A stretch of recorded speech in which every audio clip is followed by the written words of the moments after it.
Mr. Johnson-Carson is here in person with counsel Craig Johnson. Good afternoon. Good afternoon, everyone. We're all in court today for a sentencing hearing, and this is our third sentencing hearing in these related cases. I think most of the folks in the gallery were here this morning, so they're all familiar with the cases and how they have proceeded. With any sentencing hearing, we start with the state. I'll start with Mr. Flaherty. Has the state complied with victim notification requirements here? Yes, Judge. Okay. And I'll go next to Mr. Johnson. Mr. Johnson, is the defense ready to proceed today? Yes, thank you. Okay. And Mr. Johnson-Carson, I have to ask you directly, sir, are you ready to proceed with a sentencing hearing today? Yes, sir, I am. Okay. All right, so we'll start with the state. Mr. Flaherty? Thank you, Judge. As you know, Mr. Johnson-Carson entered a guilty plea to the amended charge of misdemeanor battery back on March 30th of 2025. We're here for sentencing today. Before I begin with my comments, I'd like to invite Mr. Mitchell's wife to the prosecutor's table to provide her comments. Okay.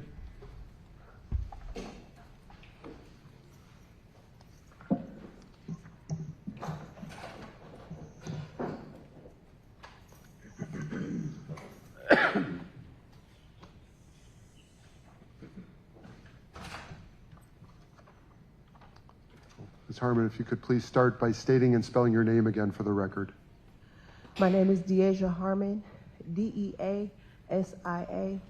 Thank you, Ms. Harmon. Go ahead.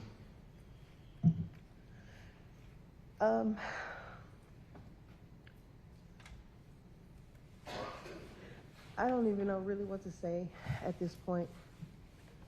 The people here today that we've seen so far are only getting probation and are basically free to go, and they partook in murdering my husband.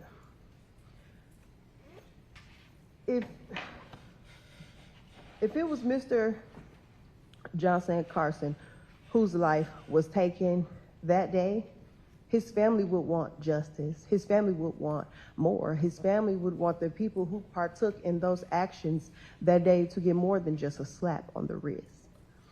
It is disheartening and it's disappointing that basically everyone here today is getting away with murder. That doesn't make any sense to me. I don't believe that it's fair. I do believe that it's unjust. Everyone knew what they were doing. No one stopped. No one stopped as he begged for his life, as they sat on him and pressed down on my husband for 15 minutes. For 15 minutes, all of this commotion is going on.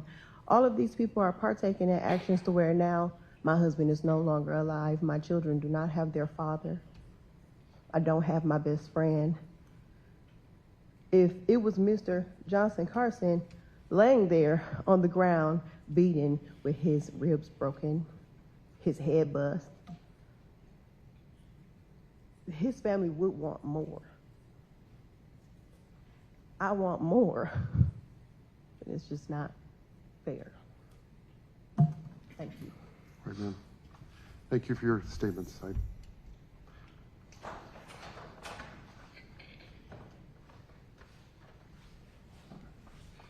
Flaherty, back to you. Thank you, Judge. The negotiated resolution in this case contemplated Mr. Johnson-Carson taking a similar path as Herbert Williamson, who obviously you sentenced earlier today. Mr. Johnson-Carson agreed to testify against the co-actors should any of them had decided to take their case to trial. And in exchange for that, the state agreed to recommend probation as a sentence here. Before I begin with my comments, I'll just briefly mention Mr. Johnson-Carson's criminal history. He only has one prior conviction. It's an operation of a motor vehicle after revocation from 21 CM 58 in Richland County. Judge, I know you're familiar with the facts of this case because you watched the video earlier this morning. We've had long conversations about what it shows in the various levels of culpability of the four co-actors. My perspective, the state's perspective on this case has always been that Mr. Erickson is the most culpable, and the priority of the state in this case has been to make sure that we hold Mr. Erickson accountable for his role, as well as the other three co-actors, but most importantly, to make sure that Mr. Erickson is held accountable, as we perceive that he is the most responsible for the death of Mr. Mitchell. And that kind of informs the court on why we are in the position we're in with Mr. Johnson-Carson right now. Mr. Johnson-Carson offered to enter a guilty plea to that misdemeanor battery charge and testify. And I know in a situation where at the end of the day, all four co-defendants have entered a guilty plea, I think it's important to note that while three of the co-defendants entered their guilty pleas relatively soon, earlier this year, Mr. Erickson didn't enter his guilty plea until after each of the other three co-defendants agreed to testify against him. So I think that the state's ability to achieve accountability against Mr. Erickson in that way speaks and comes from the cooperation of the co-actors, including Mr. Johnson-Carson. And so I just want to make sure that the court is understands the position and the state's perspective on this case. Now, you've already heard my explanation about what I think the evidence shows in terms of the mental state and the mental liability and criminal culpability of Mr. Johnson-Carson at the time. Like I said, I think what the evidence shows here is that we would not be able to prove an intentional homicide or a criminally reckless homicide. I think I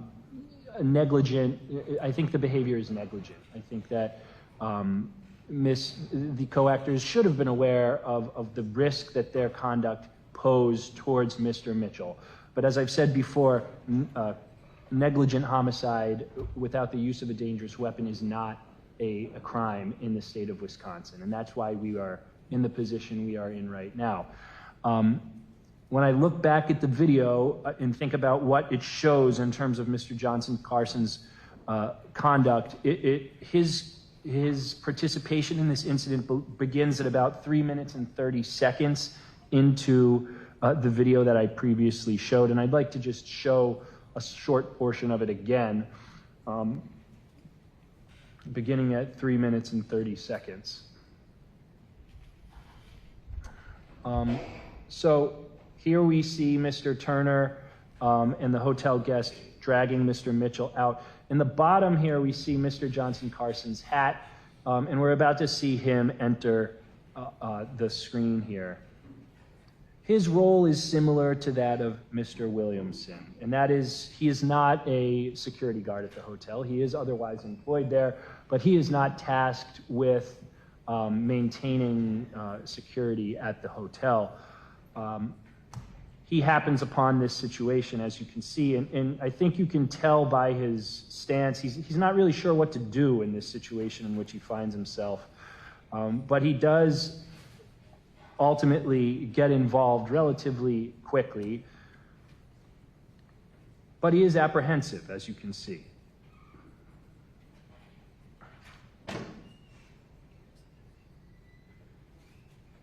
I think if we compare Mr. Johnson-Carson's conduct to that of Mr. Williamson, Mr. Johnson-Carson is a bit more aggressive with Mr. Mitchell than Mr. Williamson is at first. Here we see Mr. Johnson-Carson grabs him and ultimately throws him to the ground. And here you're going to see, after Mr. Johnson-Carson throws him to the ground, he does kind of throw that left hook into the head of Mr. Mitchell after he gets him to the ground. Now, I understand this is in the midst of a struggle. And as I kind of stated during Mr. Turner's sentencing hearing, there's some amount of force that is allowed to be used to kind of remove Mr. Mitchell from the hotel. I think that in what I'm seeing, I see an excess of force here. And ultimately, as we've discussed before, this video is hard to watch. We see a lot of violence. Most of it is not at the hands of Mr. Johnson-Carson. It's at the hands of other people. But ultimately, what kills Mr. Mitchell is that restraint asphyxia, that prevention of Mr. Mitchell from rolling from his stomach back onto his side or back. And Mr. Johnson-Carson is a contributing factor to that. Now, as we continue to play the video, we're going to see that Mr. Erickson and Mr. Turner are the most involved in the beating of Mr. Mitchell here, while Mr. Johnson-Carson kind of takes a step back. And I think that's an important fact, and that's one of the important facts and considerations that the state considered when evaluating this case, right? We don't see Mr. Johnson-Carson gratuitously attacking Mr. Mitchell the way we see of some of the co-actors here.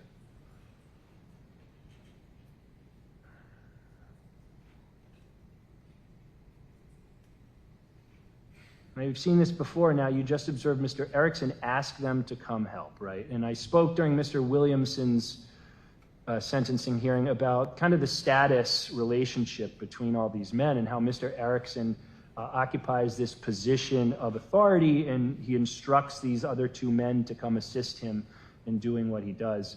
And what you just saw is Mr.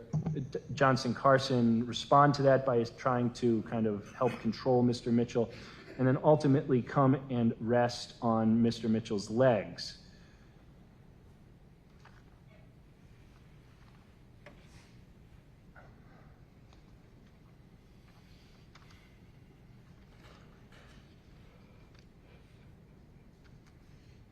And Judge, that's kind of the position that Mr. Johnson-Carson remains in for the remainder of this video, the next 9 minutes. I'm not going to play all of it for you because for the most part, Mr. Johnson-Carson stays still and essentially just holds Mr.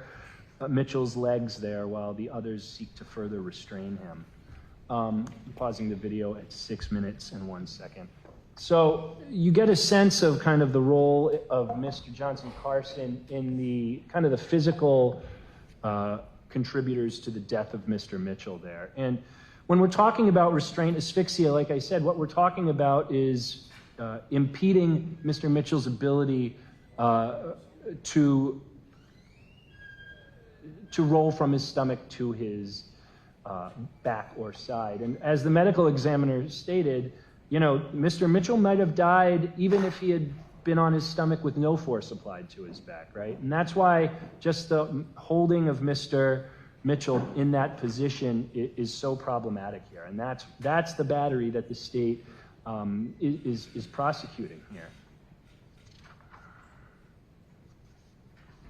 You know, I mentioned this before, I don't see an intention to kill from Mr.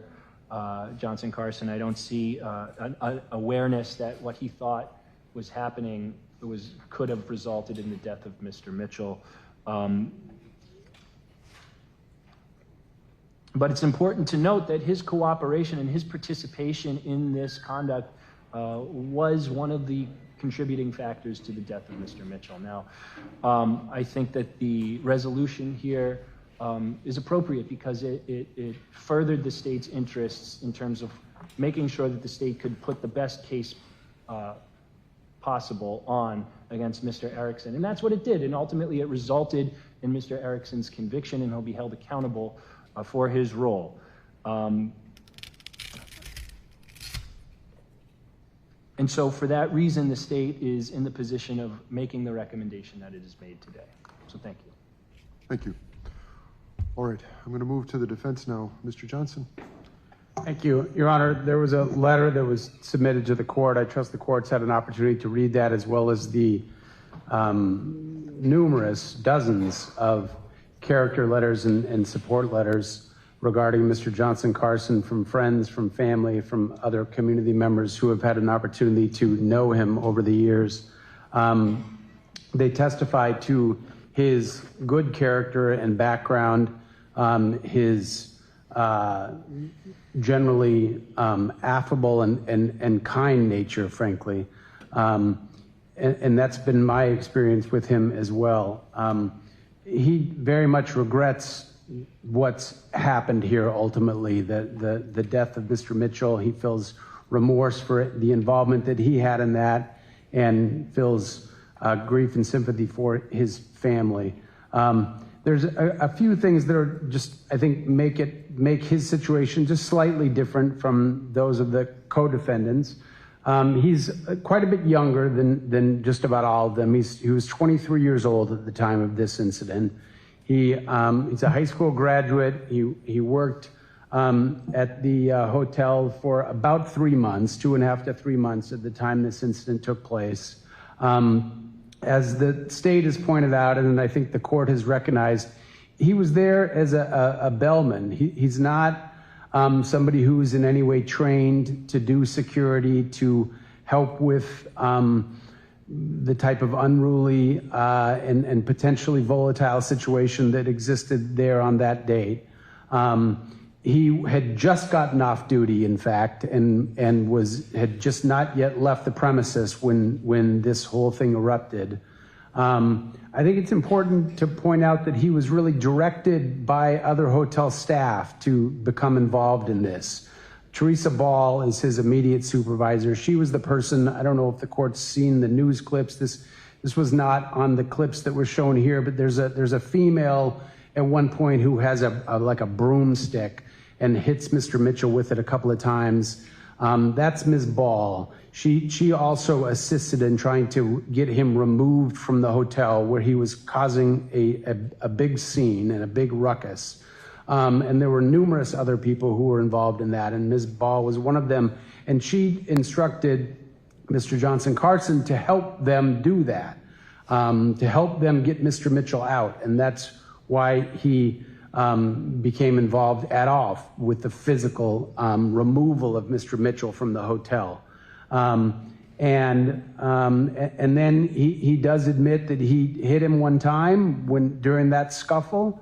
And then again later, and the court can see this, and I think the state has seen this, and I've discussed this with the state, the fact that he disengaged at numerous times during the incident. He sort of would become involved and then sort of back up and go sort of stand to the side and just kind of watch what was going on.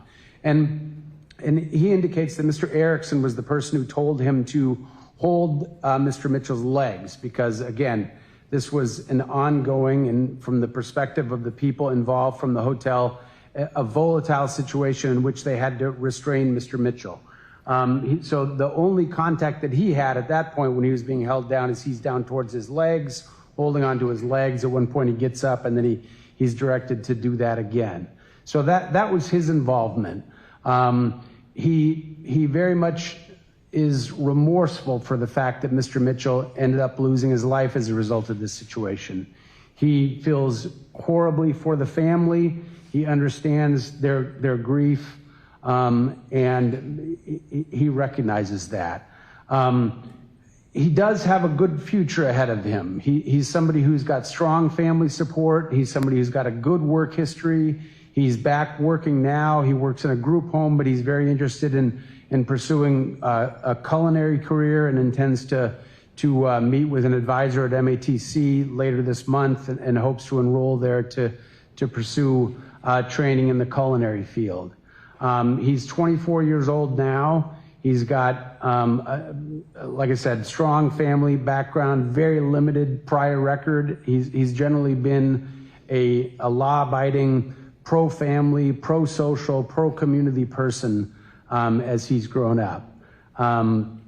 He accepts responsibility for his actions here. He regrets his involvement here. I think the court can be assured that the entire process of being arrested, being held in jail for a number of days, being released on bond, the attendant publicity that has come with this, all these things will serve as a deterrent for Mr. Johnson-Carson to ever become involved in criminal activity again. And I think it's important to understand that it was never his intent to become involved with criminal activity on that day.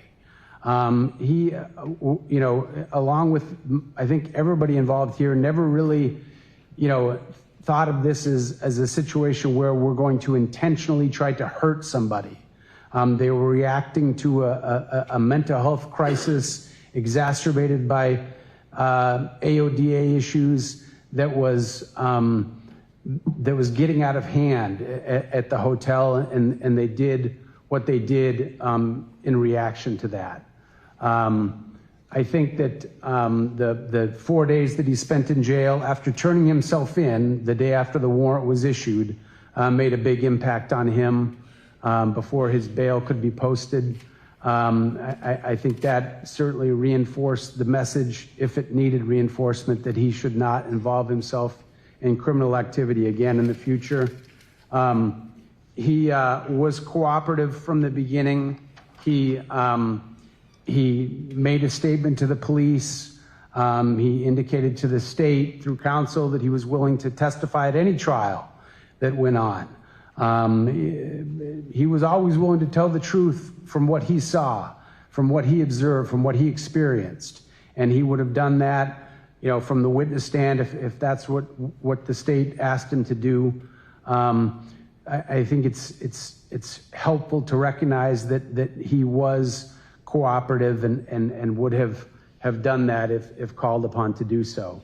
I don't think he's likely to be involved in criminal activity in the future. I think he does meet the requirements, certainly age-wise and everything else for a 973.015 special disposition. I'd ask the court to consider that.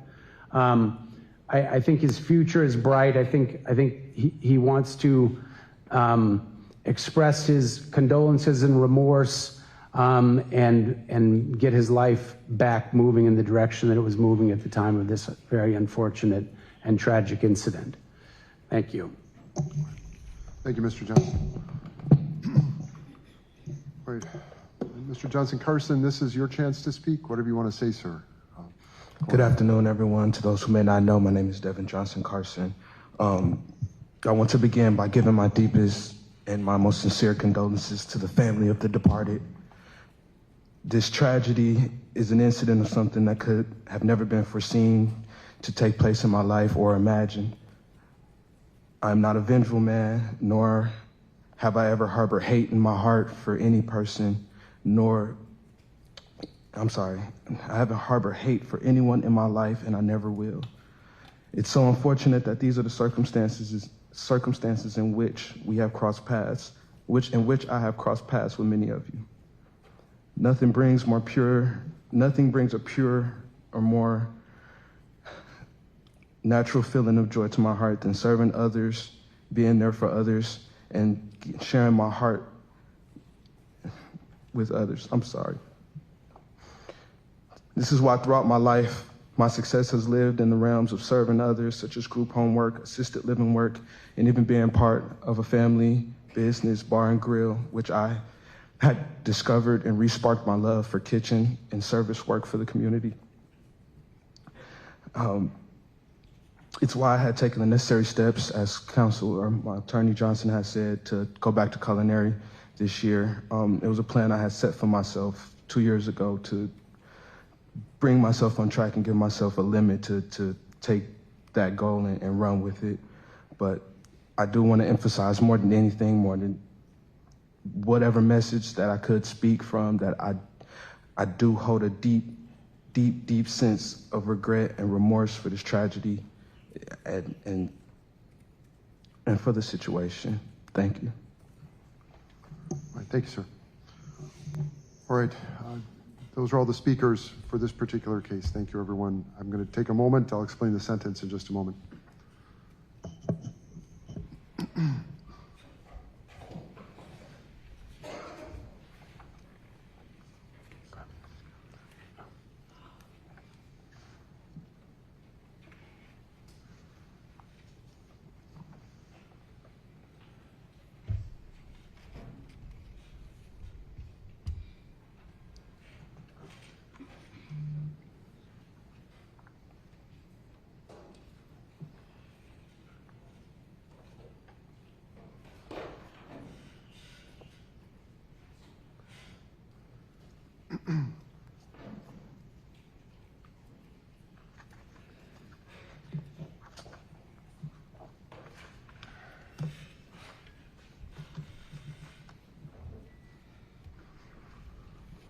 Okay, back on the record. All right, thanks all for your statements.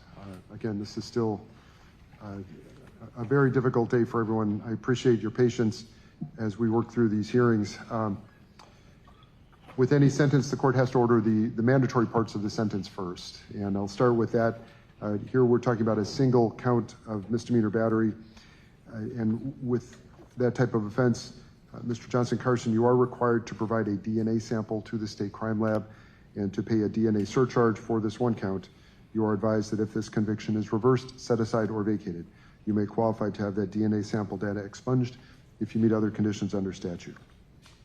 Now, in terms of the sentence, when the court determines a sentence, we look at certain factors, and these are determined by our statutes and case law. We start with the gravity of the offense. And here we have a terrible offense overall. This was an offense where Mr. Devontae Mitchell's life was taken illegally, but the role that Mr. Johnson-Carson played in that was very limited. And I think that's very clear from the video. If anyone watching that video would see that he's not involved in the initial altercation. He becomes involved, it appears, and while there's not sound, Mr. Mitchell is tussling with security at the hotel, and as a bellman, Mr. Johnson-Carson gets involved, and in viewing the video, it appears that he's acting at the direction of what would be employees who are senior to him, either the security people who are on scene or the Mrs. Ball, who was also on scene and was a hotel employee. Mr. Johnson-Carson was by far the youngest of any of the people involved here. He was only 23 years old at the time, and that's an extremely young age. He's now only 24. He has no criminal record. We could call an OAR a criminal offense. I know typically it is referred to as a lower level offense, but it is practically not an offense given what this court typically sees in cases of this type. So when we talk about the gravity of the offense, this is a situation where while Mr. Johnson-Carson was involved, it was a very limited involvement. He did help restrain Mr. Mitchell, but given that he was positioned down by Mr. Mitchell's legs, it's not clear at all that he would have been aware that Mr. Mitchell was struggling to breathe or that death was a possible outcome here, given his very young age and the very limited role he played in what was going on. So when I look at the gravity of the offense, in Mr. Johnson-Carson's case, again, this is a very limited role he played in partially leading to the death of Mr. Mitchell. Now, next I look at his character and rehabilitative needs. And here, when Mr. Johnson refers to letters, this is not a small number of letters. We're talking about well over 35 letters I received on behalf of Mr. Johnson-Carson. And I did really read those letters. It's an impressive set of recommendations for Mr. Johnson-Carson's character and how he has conducted himself as a young man who's trying to get started in life, who was drawn into something that he did not understand. And frankly, it's clear from the video, even though he at times followed probably his best instincts, which were not to get involved. He at times was involved, but again, in a limited way. I don't see rehabilitative needs here. When I read those letters, what I see is a young man who has led a very pro-social life. He's finished high school. He's worked steadily as a young man. He lost his job due to this event and has spent a year still working, but in different jobs. He's also been under supervision for the past year, as all the defendants have in these cases, and he's had essentially a perfect record while on supervision. So when I look at his rehabilitative needs, I just don't see any. When I next look at the need to protect the public, there is nothing in this record that indicates that Mr. Johnson-Carson is a danger to the public. That's our top state sentencing objective, is protection of the public. Next, we look at rehabilitation, and again, I don't see rehabilitative needs here. Last, we look at deterrence, and I think that's the only issue that remains, is how to deter individuals in our community who might want to, or who might feel the need to get involved in a situation like this. I will note Mr. Johnson-Carson has already paid a significant price for his part in this tragedy. He spent 4 days in jail. He's been under supervision for a year. He lost his job. He's hired counsel, and all of those are significant deterrents, this court believes, to this type of conduct. So when I look at our state sentencing objectives, I find that an appropriate sentence here could include probation. This case clearly would qualify for probation. It is the state's recommendation. Confinement is not necessary here to protect the public from further criminal activity of this defendant. I do not see that he needs any correctional treatment that's available only if confined, and it would not unduly depreciate the seriousness of this crime if probation were granted.